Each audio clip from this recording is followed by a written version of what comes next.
Voilà, je vais prendre un petit moment maintenant avec vous pour créer 3 petites diapositives qui vous permettront de voir comment fonctionnent les liens hypertextes avec des boutons d'insertion. J'ai choisi ici d'abord de créer 3 diapositives vides. C'est important parce que justement, il n'y a pas de cadre ni de texte dans ces diapos. Je vais créer maintenant 3 arrière-plans de couleurs différentes. Dans la première dia, je vais ici choisir une image, par exemple ceci, d'arrière-plan. Dans la deuxième, je vais créer ici un remplissage uni de couleur bleue. Dans la troisième, je vais créer un remplissage uni de couleur orange. Voilà.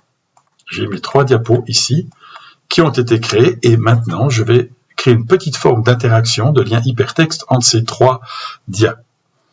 Pour ça, je viens ici sous insertion, insertion de forme, et tout au fond, vous voyez des boutons d'action.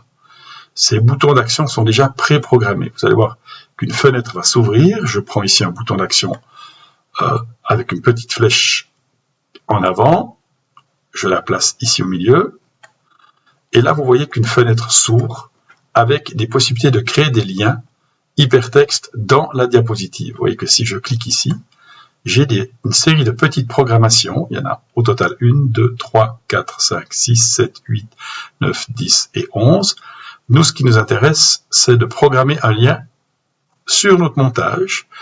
Et vous voyez notre montage en miniature, diapositive 1, diapositive 2, diapositive 3 avec la couleur ici de l'arrière-plan orange. Si je vais cliquer sur cette icône, je devrais arriver sur cette dia numéro 2 bleu. Je mets OK. On voit que la programmation ici a été faite, donc le lien hypertexte sur la diapo numéro 2.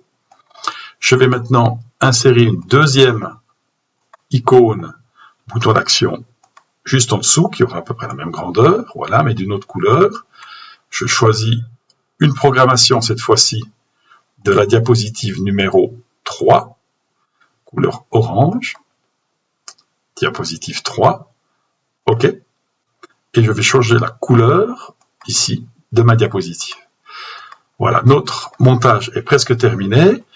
Si je lance mon montage, vous voyez que, normalement, voilà, j'ai mes 2 icônes qui sont ici, au milieu de ma diapo. Sauf que si je vais à côté de ma diapo, si je clique, voilà, mon montage part tout seul, c'est très embêtant.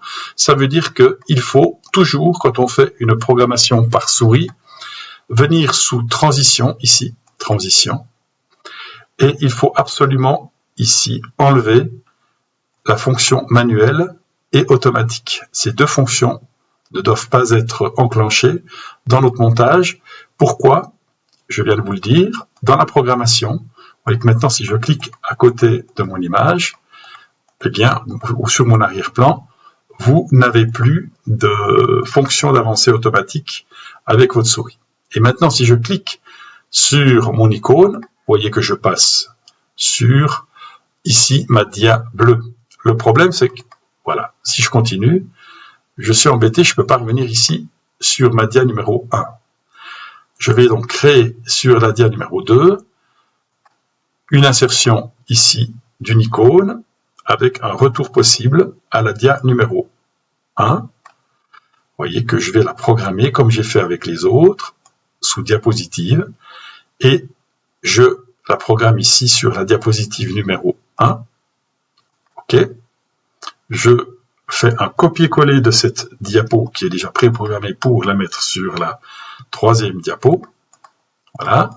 Et j'ai cette fois-ci mon montage qui est carrément terminé. Et je revérifie encore mes transitions. Vous voyez qu'ici, je n'avais pas déprogrammé ma fonction manuelle. Ici non plus. Voilà, donc je regarde si je l'ai fait pour toutes les diapos. Ici, ça joue. J'ai donc déprogrammé là aussi. Et là aussi. Voilà. Mon montage est prêt. Je n'ai plus qu'à l'essayer maintenant au niveau de sa fonction. Voilà, je lance le programme. Vous voyez qu'en pressant ici, rien ne se passe. Si je presse sur ici ce bouton d'action, j'arrive à ma dia bleu, je peux revenir en arrière. Et si je presse ici, j'arrive à ma dia orange et je peux revenir en arrière. Voilà. Mon petit montage est terminé.